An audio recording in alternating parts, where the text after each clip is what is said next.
자, 기능주의에 대해서 함께 살펴보도록 하겠습니다. 기능주의는요, 19세기 말 미국의 그 건축가인 루이스 설리반의 형태는 기능을 따른다 라는 말에서 시작됐어요. 어떤 형태는 단지 보이기 위한 것만이 아니라 어떤 기능을 따른다라고 얘기한 것이죠. 따라서 기능을 중시하다 보니까 반면에 장식을 좀 배제하게 되고요. 재료, 구조와 형태, 기능 그 자체를 드러내는 것이 기본 원리입니다. 그것이 바로 펑셔널리즘, 기능주의인데요. 다시 말해서 디자인의 모든 부분은 그 목적과 기능에 따라 디자인되어야 한다고 생각하는 것이죠.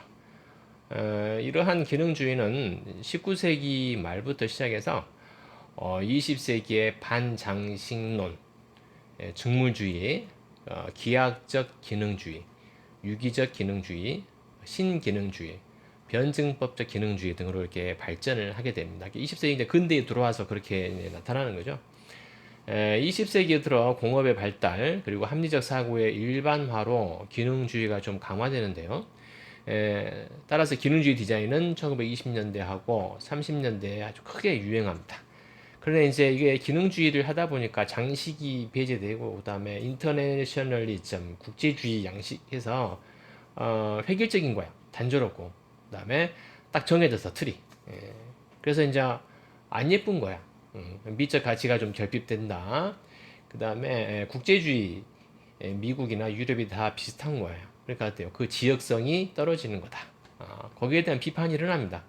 그래서 그 뒤에 일어난 것이 이제 이후의 모더니즘, 포스트라는 것은 이후라는 얘기예요. 그러니까 근데 모더니즘 이후에 그래서 포스트 모더니즘이 발생하게 된 원인이 되기도 한 거죠.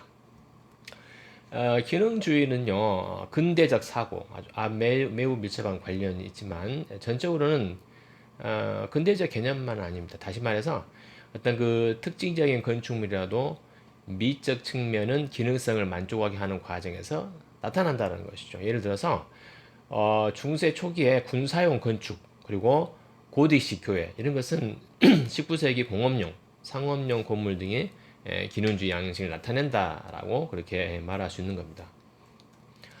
기능주의 디자인의 특징이라고 한다면 이 디자인에서 아름다움보다는 디자인 자체가 예쁘다라기보다는 기능의 편리함 그리고 그 사용하면서 만족감을 최우선으로 하는 것이죠.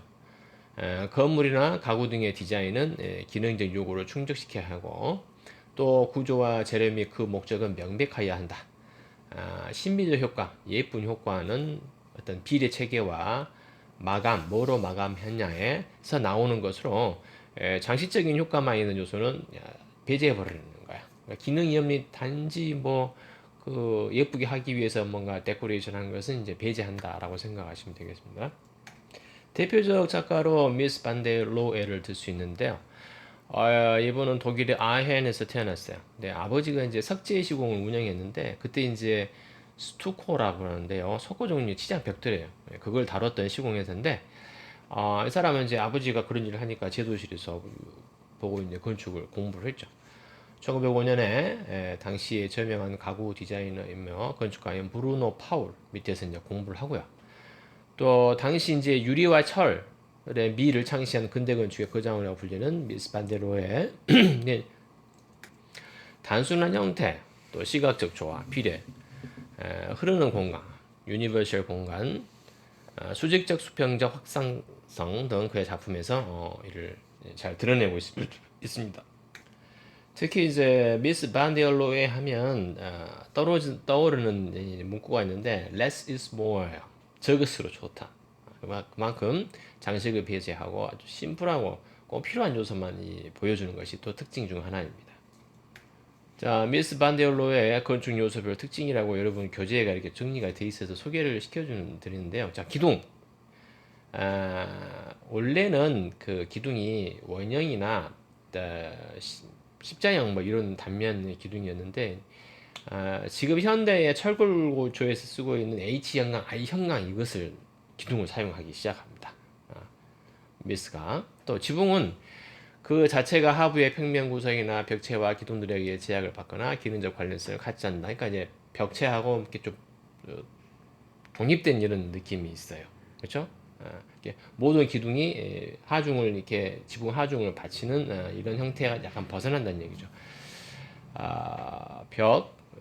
벽은 기능에 따라 구획되는 칸막이의 역할로도 하는데 부분적으로 개방된다. 공간의 흐름을 강조한다. 이제 이거를 우리가 유니버셜 스페이스라고 합니다. 다목적 공간. 그러니까 이제 가변벽을 이용해서 막기도 하고 트기도 하고 이런 가변성을 주는 것이죠. 바닥, 신고전주의 건축과 유사한 방법. 건물을 기단 위에 이렇게 띄워놓습니다. 그래서 주위 환경과 완전 분리가 되죠 건물에. 뒤에 보시면 이제 그 판스하우스에서 그게 나오는데요. 1층 바닥은 기둥을 통하여 자연과 완전 분리되죠. 이렇게 꼭 우리 한국의 마루처럼 구성이 되는 건데 1층 바닥 자체가 지면에서 떨어지니까 독립된 성격을 갖는다는 거. 그 외로 판스워드 주택 시카고에 있습니다. 내면이 모두 유리로 돼 있어요. 그 이제 기둥이 없는 큰 공 안에는 기둥이 없죠. 그리고 철골 유리로 생겼고요. 그다음에 안에 있는 리빙 스페이스가 다 오픈돼 있어요.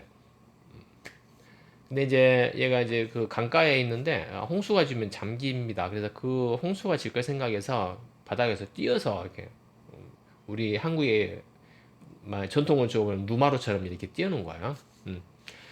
장마 기간 중 홍수의 최대 수위를 고려해서 1.2m 정도로 올렸습니다.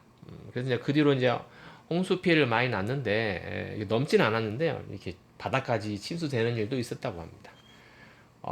반듯한 수평형, 그다음에 H 형광의 기둥, 그다음에 최소한의 프레임, 그러니까 유리면들은 유리만 딱 돼 있어요. 그래서 적을수록 좋다.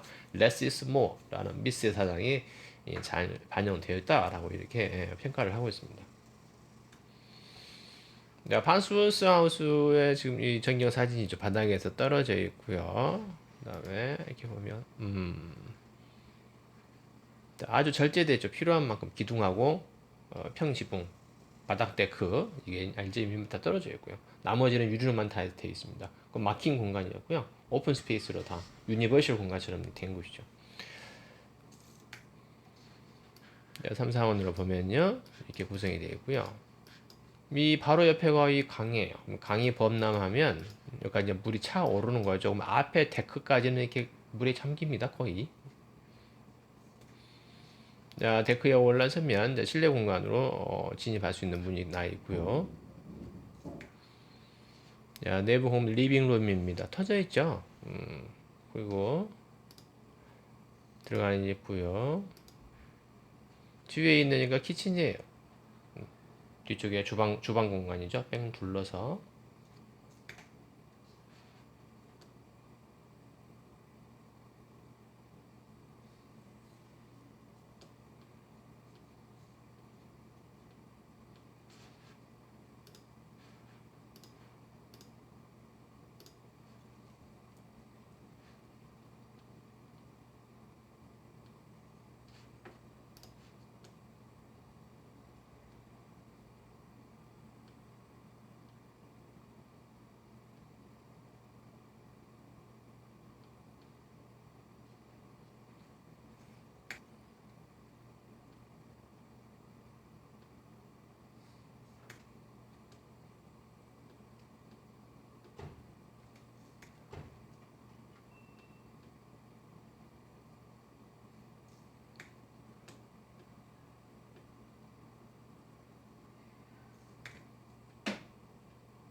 I 현관과 지금 철골의 접합 부분이죠.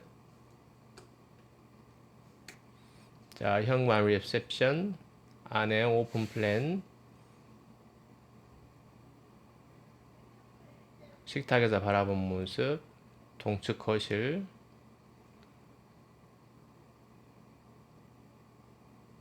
리빙룸 거실과 침실 오픈 플랜이다라는 거. 당시 미스의 모습이고요. 이거 이제 그때 지을 때 미스랑 같이 이제 이야기하고 있는 그 모습의 사진. 자, 이것은 짓고 있을 때의 모습이 남아 있는 사진입니다. 철골 프레임 조립하고요. 쉬고 있죠. 이분이 이걸 의뢰한 그 여자분이세요. 에디스 판스워스. 추정되는 사진인데 쉬고 있네.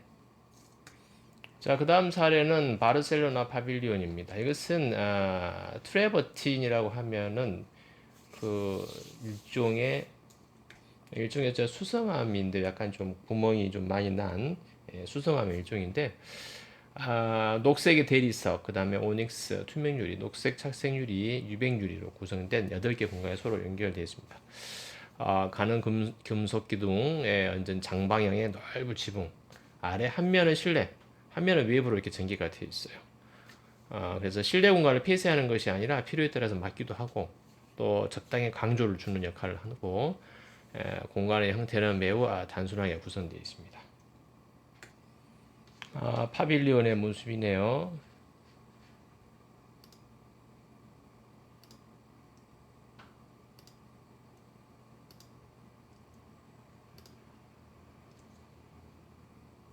바르셀로나 체가 여기 놓여 있습니다.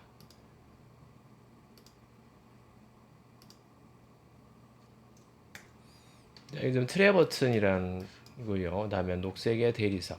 나중에 이것은 복원한 것인데요. 그다음에 내부와 외부가 통해 있고, 그다음에 넓은 수평 지붕면이 이렇게 펼쳐져 가지고 있죠.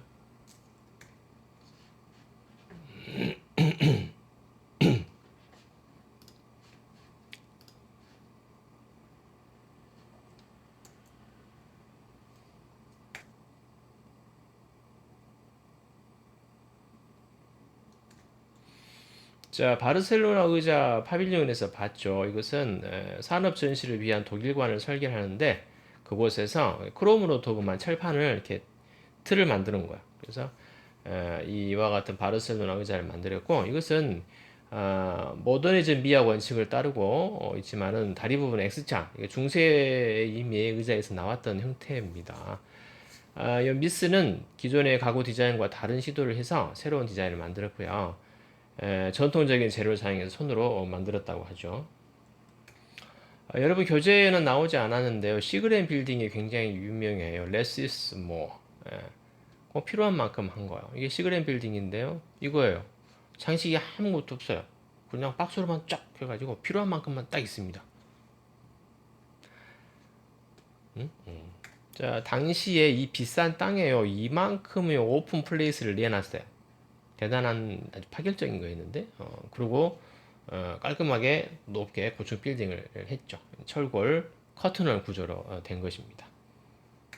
자, 또 하나 꼭 소개시켜드리고 싶은 것은 크라운 홀이에요.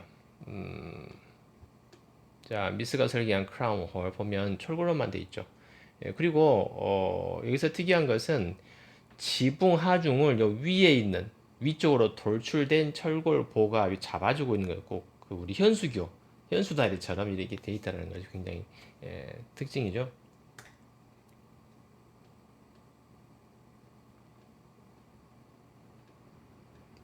자, 일리노이 공과대학입니다. 이렇게 보이는데요. 이것만 있는 게 아니라 사실 지하로 이렇게 해서 공간이 있어요. 그래서 위에 돌출된 부분만 이렇게 돼 있다는 거 알아두시면 되겠고. 다음으로 르끄르피제입니다. 자, 독일 공장 연맹의 피터 베른스로부터 철골 사용법을 배워요. 그 다음에 세제션을 일으킨 요세프 호프만에서 아르누보 상시적인 기법을 익히고 26년에는 그 현대 건축 5원칙을 주장하게 됩니다. 그 다음에 48년에는 잘 알려진 모듈러를 이론적으로 완성을 합니다. 르꼬르비즈의 작품에는 전반적으로 초현실주의적인 측면이 나타난다고 사람들이 그렇게 평가를 하고 있죠. 자, 르꼬르비즈의 현대건축 5원칙이라고 유명해요. 필로티, 띄운 거, 가로로 긴 창, 다음에 자유로운 평면, 자유로운 파사드. 파사드란 것은 인면입니다. 그 다음에 옥상 정원이 꼭 있어요. 필로티, 자, 기둥으로 의해서 바닥에서 띄우는 겁니다. 빌라 사보아가 그 대표적인 예고요. 가로로 긴 창, 평면이 자유롭게 되어 있는 거. 그다음에 자유로운 파사드, 계고부와 계고부, 비계고부가 질서가 부여되어야 하는 면에서 굉장히 좀 자유롭습니다. 그다음에 꼭 그 옥상에 정원을 이렇게 두어서 설계를 하는 그런 특성이 있어요. 자, 도미노 시스템이라는 것을 이제 얘기를 하는데 이걸 제안하는 것은 왜냐면 이런 간단한 구조로 해서 건축물들을 많이 만들 수 있는 거야 구조적으로. 기둥에 두 장의 슬랩을 이렇게 올려서 이를 계단으로 이렇게 연결을 시키는 겁니다. 이러한 시스템 도미노와 같이 조합해서 규칙적으로 연결하면 더 많은 주택을 지을 수 있다는 얘기예요. 그래서 제1차 세계대전 후에 집을 많이 싸게 지하잖아. 이런 저렴한 주택을 위해서 고안된 것이다. 이렇게 생각하시면 되고요. 그 다음에 모듈러를 개발을 했어요. 자신의 비례 체계의 모듈러를 개발을 했는데 그것은 치수의 질서를 부여하기 위한 것입니다. 측정 도구의 모듈은 두 가지의 수학식과 인체의 비례, 이렇게 손을 몇 받침 얼마나, 키가 얼마, 어디 타고 이런 것들을 기초로 해서 평균 신장 183cm의 인간의 각 부위 길이를 이렇게 조합해서 척도를 이렇게 만든 거예요. 르꼬르비즈의 작은 집입니다. 어머니 살던 집인데요. 이렇게 위에가 보면 옥상 정원으로 돼 있죠. 그래서 어머니가 이제 피아니스트였는데 101세 때 사망하기 전까지 36년간 살았던 집인데요. 협소하게 느껴지지 않고 순환할 수 있도록 평면을 이렇게 한 게 특징입니다. 레마노스 쪽의 주택이 북면에서 또 114.6m의 리본 윈도우라고 불리는 수평 창문 하나 크게 있고요. 그다음에 르꼬르비제가 근대 건축 5원칙 하나로 열거할 정도로 가장 사용하는 옥상 정원이 이렇게 있어서 단열이 좋다는 얘기죠. 자, 사보아 주택입니다. 여기 보면은 필로티 가로로 긴 창, 자유로운 파사드, 그다음에 옥상 정원이 다 여기 이제 조합이 되어 있는 건데요. 아, 필로티에 의해서 이제 떠 있는 듯한 정방향 입방처럼 떠 있잖아요. 이렇게. 그다음에 하얀 회벽, 유리 때문에 긴장감 있게 구성되어 있다. 마치 대서양을 횡단하는 백색의 유람선을 연상하게 된다라고 사람들이 이렇게 평가를 하고 있습니다. 이 사보아 주택의 동선은 주로 두 개 층에 걸쳐서 들어가면 램프를 통해서 2층으로 쑥 올라가게 돼 있어요. 1층 내부에서 2층 외부에 외벽에 따라서 옥상 조문까지 연결됩니다. 그다음에 1층의 램프 옆 지붕까지 이어지는 또 나선 계단이 따로 있어요. 램프가 있고 바로 수직으로 올라간 나선 계단이 따로 있고요. 마치 조각품 같다. 또 반원형의 계단에서 나타난 동선, 시계 방향의 곡선 형태, 경사 램프의 동선은 반시계 방향으로 이렇게 올라갑니다. 이 두 가지 동선은 서로 지각 방향으로 교차하면서 나중에 딱 위에가 연결이 되는 것이죠. 이게 지금 램프 아니 꼬아진 이게 지금 계단인데요. 나선형 계단이죠.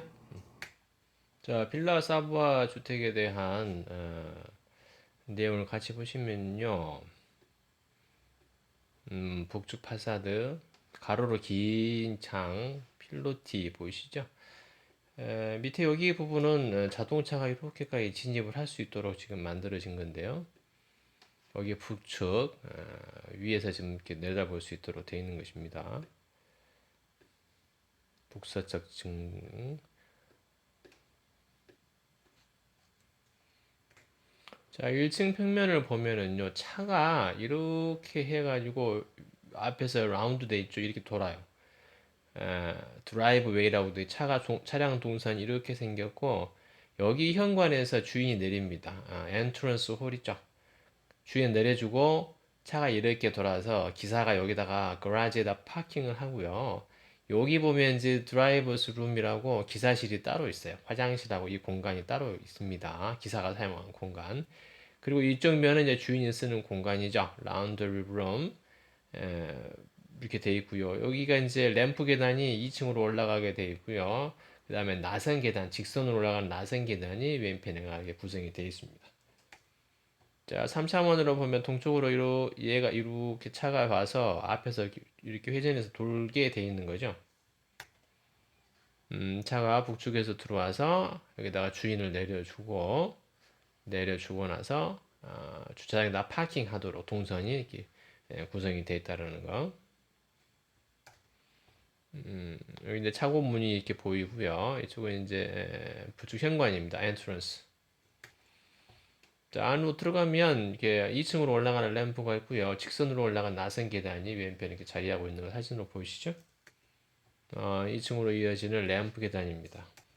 자, 직선으로 올라가는 나선 계단이고요. 자, 이것은 우리가 공간의 오브제, 어떤 물체라고 하는데 중요한 공간의 이제 핵심 장면이 되는 것이죠. 자, 이것은 서측 윗면도고요. 가을 풍경. 이것은 동측 입면입니다. 동북측. 자, 2층의 살롱과 테라스 중정. 이게 램프 계단 올라가는 것이고요.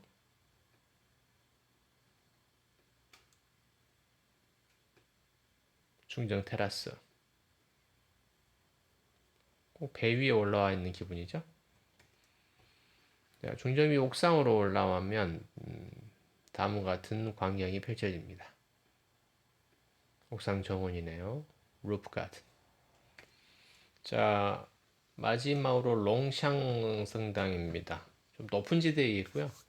수평선과 자연 환경을 통합해서 조각적인 형태를 구성하는 5개 미사 공간이 또 있습니다. 외부 공간, 또 개인적인 기도를 위한 내부 공간들이 이렇게 나눠져 있어 샤필들이 전반적인 외형은 시각의 위치에 따라서 시지각각 변해요.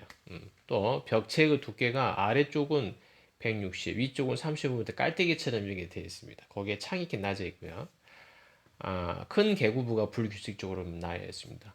이 창은 스테인드 글라스로 마감이 돼서 그리스도의 빛이 이제 경내로 이렇게 들어오는 거고요. 여기로 들어오는 빛에 의해서 내부 공간은 환상적인 분위기가 연출된다. 자, 롱샹 성당 보시게요. 마치 그 뭐 기도하는 손을 표현했다라는 이런 얘기도 있고, 고지대가 있습니다. 그래서 이제 그 아크로폴리스 기억나시나요? 그리스? 그 고지대에 있는 그 성전처럼 그런 분위기로 해서 이렇게 스케치를 했더라고요. 르꼬르비제가 사방에 다 트여 있는 지금 상황이고요. 남동측 뷰 여기가 그 야외 제대예요. 외부에서 제대 할 수 있도록 여가 독서되고요. 그 당시 이제 이 신부님이 르꼬르비제한테 아주 야, 기존에 그런 말고 좀 새롭게 좀 뭐 현대적인 걸 좀 해달라라고 주문했다라고요. 그래서 이제 그 시민님들하고 수도자들하고 이제 이렇게 같이 설계 운운하고 하는 이런 것들이 그 당시 사진이고요.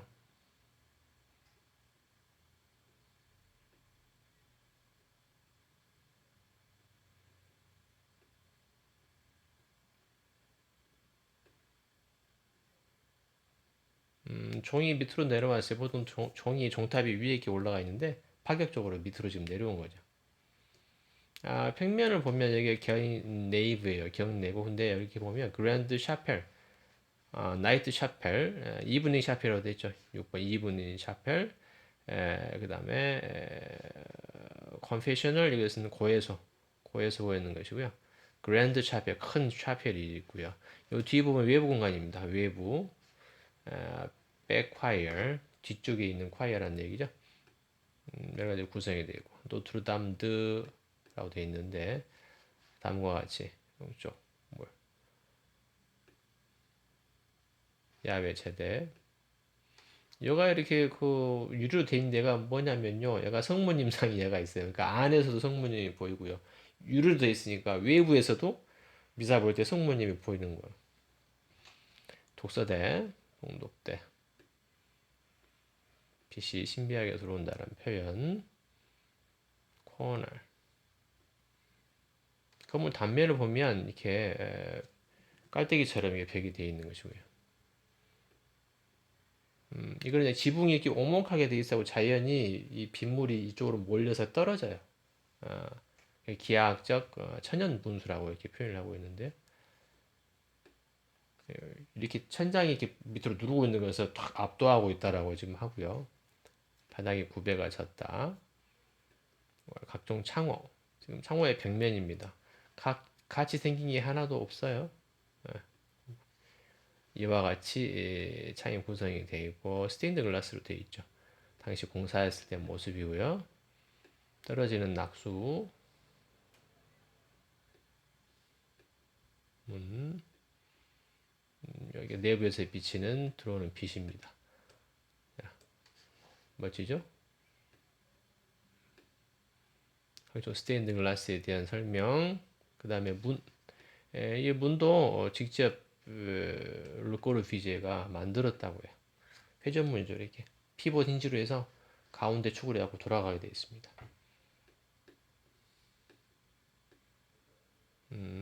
문의 손잡이, 문. 그 다음에 샤펠인데요. 그랜드 샤펠, 나이트 샤펠, 저녁에 쓴 빛. 많이 본 거죠. 몬드리안 같은 그런 느낌 아닌가요? 데스틸, 낙수 떨어지는 곳이죠.